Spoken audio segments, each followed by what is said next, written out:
ज्या वेळेला भगवान शिव आणि पार्वती दोघं बसले आणि बसल्यानंतर भगवान शिवांचा पार्वतीचा संवाद की शंकराने सांगितलं की आता मला अवतार घ्यायचा, आता मला जायचं. बघा सुंदर कथा आहे, सरसाई कथा कोणाला ऐकायला मिळत नाही. ऐका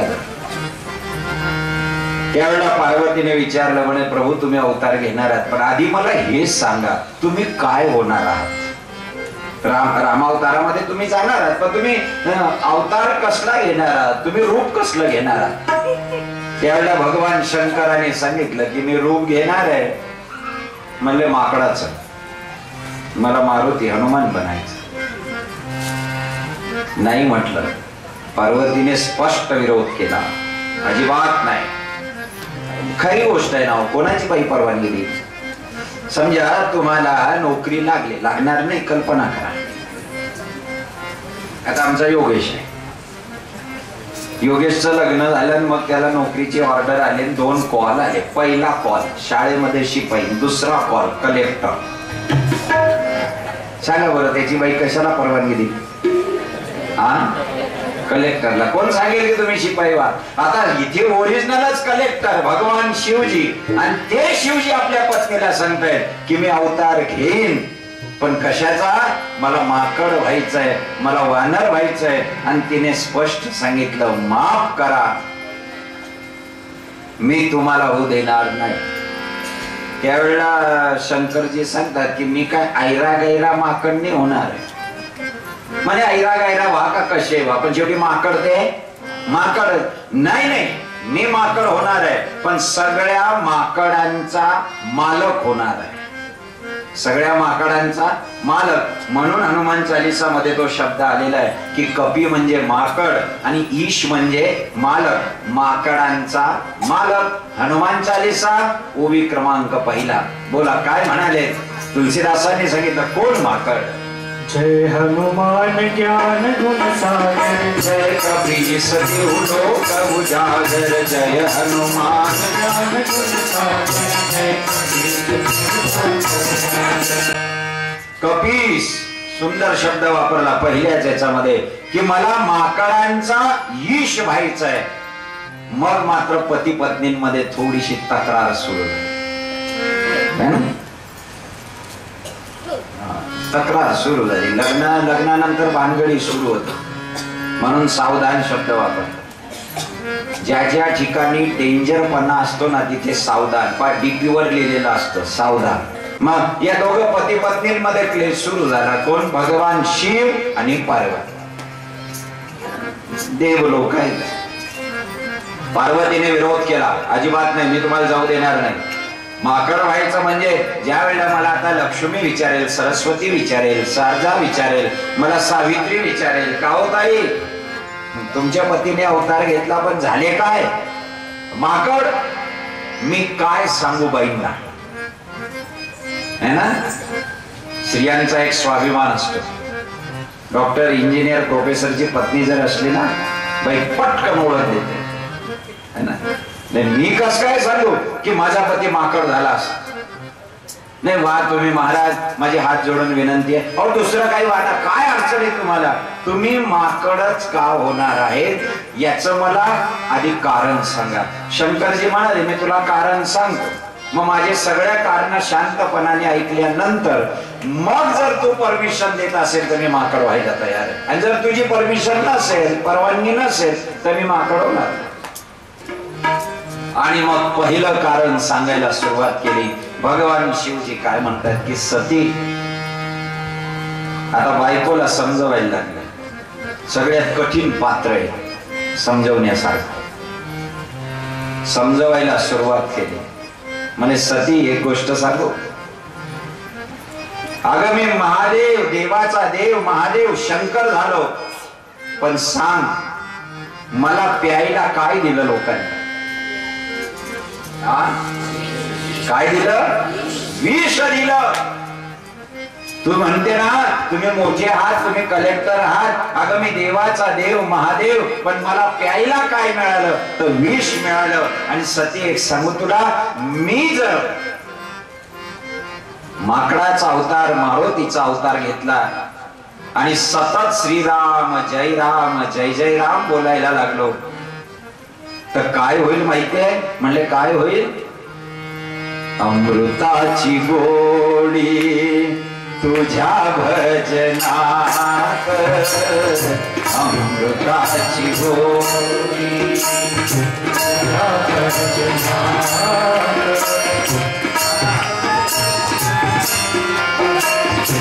सुखी जीवनात मनाचा विसार. मी दोघांमधला फरक सांगतोय. मग आपण कबूल करायचं की भगवान शंकर माकर का झाले? अभ्यास पूर्ण आहे, नीट आहे का? हे सती मला काय मिळालं? देवाचा देव महादेव झालो तर समुद्र मंथनामधून मला विष मिळालं. आणि मी जर मारुती झालो तर दिवस रात्र श्रीराम जय राम करेल. आणि या भजनाला कशाची गोडी आहे? अमृताची गोडी तुझ्या भजनात, अमृताची गोडी तुझ्या भजनात, मनाचा विसार दुःखी जीवनात, मनाचा विसार दुःखी जीवनात, श्रीराम जय राम जय जय राम, श्रीराम जय राम जय जय राम, रघुपति राघव मेघ श्यामा, रघुपति राघव मेघ श्यामा, रघुपति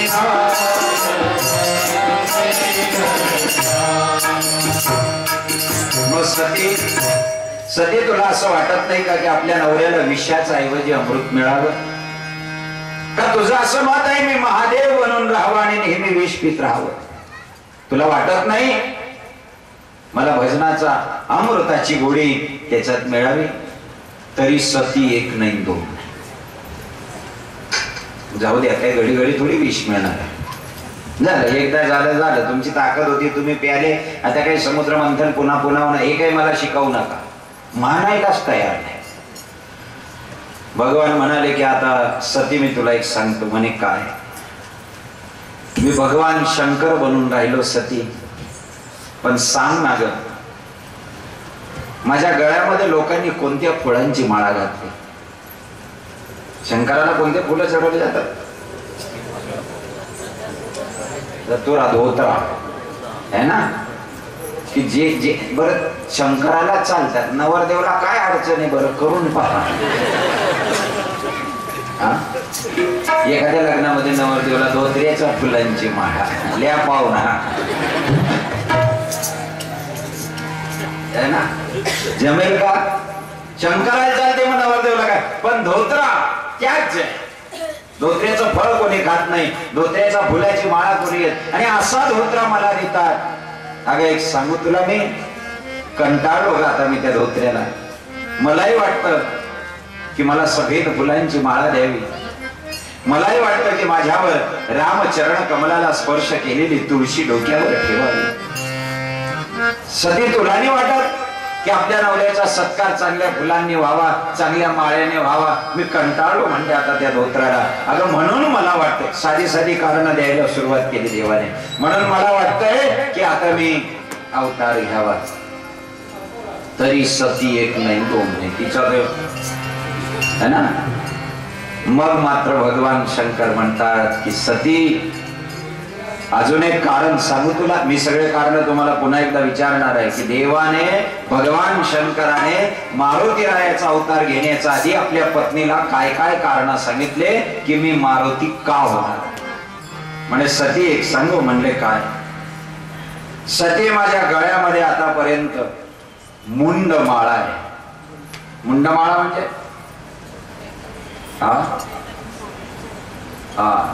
खोपडीची माळा, मुंडक्यांची माळा. भगवान शिवजी मुंडमाळा धारण करणारे. आणि सती या मुंडमाळेला धारण करून करून मलाही आता वैताग आलाय, मी आता कंटाळलोय आणि म्हणून मला अशा फुलांची माळा धारण करायची आहे की जे झाड सरसा मिळणं दुर्लभ आहे. त्याला आपण सफेद रुचकिन म्हणतो, बरोबर आहे ना?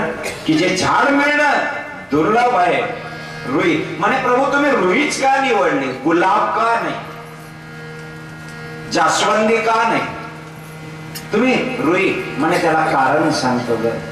सीतेचा ही आणि रामाचा र, राम सीता मिळून जी रुई तयार झाली ती मला प्रिय आहे. म्हणलंय गोपाळ कृष्ण भगवान. मला नाही वाटत का की मी मुंडमाळा एकदा बाजूला फेकावी आणि चांगले वाटत ना. सतीला समजावून राहिले. काही वेळा असं वाटतं काही वेळा माणसाचं मन. मला तुम्हाला कारण सांगायचे ते शंकरामध्ये आणि मारुतीमध्ये काय फरक आहे, हे आणि ते दोघं समोरासमोर आहे. म्हणले सांग सती, अगं मला भगवान शिवाचा जर मी अवतार आहे तर चंद्र माझ्या डोक्यावर आहे, पण तिथे मला सूर्य हाताळायचा आहे. मग तुला असं नाही वाटत का आपल्या नवऱ्याचं प्रमोशन व्हावं? सतीने मान हलवली. काही अंशी पटतंय, पण एक सांगू. म्हणले काय? म्हणले तुम्ही एकटे जाणार? म्हणे बिलकुल. तुझं काय काम आहे तिथे? नाही, मी माझी गोष्ट नाही करत, हे आजूबाजूला सगळे. कारण भगवान राहतो कुठे? स्मशानेश्वा क्रीडा स्मरहर पिशाचा सहचरा. म्हणजे भगवान हे आजूबाजूचे या भूतांचं काय? मग कानात सांगितलं. खाजगी गोष्टी कानात सांगावी लागतात, है ना? भगवान कानात सांगतात. सती एक सांगू ग, हे शाकिनी डाकिनी भूत प्रेत हे कायम माझ्या सोबत राहतात ना, यांना वैतागलोय आता यांना वैतागलोय. आता एकांतात कुठेतरी बसावं आणि भजन करावं असं मला वाटतं. मग भगवान हे जर तुमच्या सोबत आले तर म्हणे येणारच नाही, कारण या अवतारामध्ये मी अशी शक्ती निर्माण करणार आहे. म्हणले विचारलं सतीने तुम्ही कोणती शक्ती? आणि मग उत्तर दिलंय. बोला लवकर. अरे सांगा. भूत पिशाच निकट नहीं आवे, भूत पिशाच निकट नहीं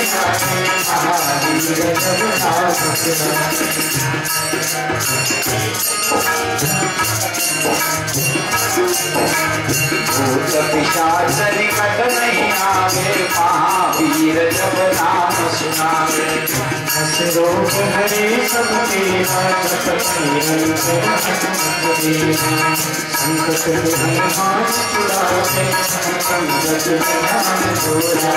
श्री राम जय राम जय जय राम, श्री राम जय राम जय जय राम, श्री राम जय राम जय जय राम, श्री राम जय राम जय जय राम, श्री राम जय राम जय जय राम, श्री राम जय राम जय जय राम. तर बघा, एक अवतार आहे भूत पिशाच्या शिवाय राहू शकत नाही, आणि त्याच देवाने अवतार घेतला तर स्पष्ट सांगितलं की काय म्हणाले भगवान शिवजी? भूत पिशाच निकट नाही आवे.